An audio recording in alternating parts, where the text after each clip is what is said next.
few things that I thought about were, there were two drug-related studies. One was the high-dose carfilzomib study looking at if high-dose carfilzomib showed more effective inhibition of the beta-1 and beta-2 subunits of the proteasome complex compared to lower doses. And then clinically, they translated it into showing that they recaptured response in 6 patients on low-dose carfilzomib. They didn't exactly show like very high doses for 70 milligrams or once weekly dosing, but I think this could be very clinically applicable if you have patients on lower doses relapsing, considering trying the high dose, although this is a very small study and preliminary. Another drug study that showed in vitro and in vivo data was the bispecific antibody that targeted CD38 and CD47. This was ISB 1442.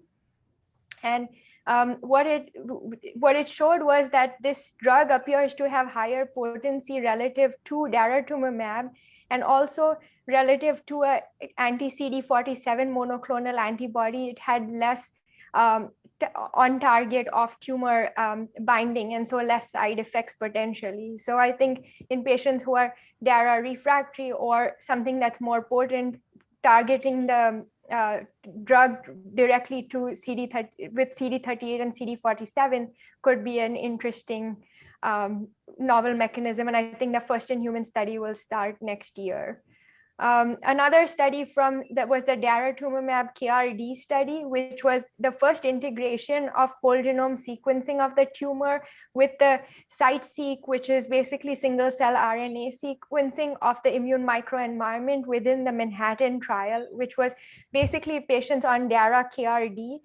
Samples were taken from baseline and at end of induction, and then they were divided into MRD positive and negative groups. And then they did whole genome sequencing on the tumor cells and then CITE-seq on the microenvironment. They found that there were more monocytes and plasmacytoid dendritic cells that were associated with MRD negativity in the immune microenvironment. And this may have some implications around inflammation.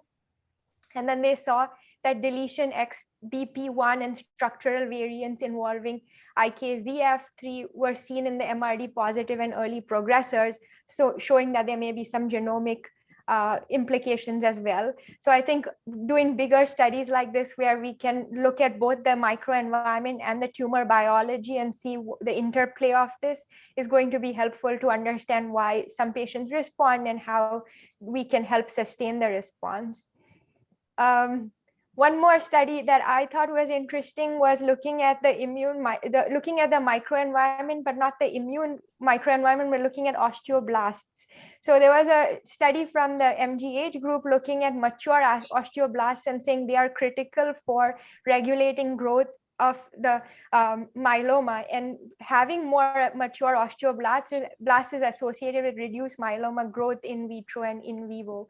And so this has implications because I think a lot of patients have osteoporosis, and many times MGUS is checked for in patients with osteoporosis. So I wonder how this in the long term will play out, and if we are able to find a way to increase or expand the osteoblastic niche, then may this help with long-term tumor control as well. So not just looking at immune cells, but osteoblasts as well could be helpful ways to look around in terms of how to control disease.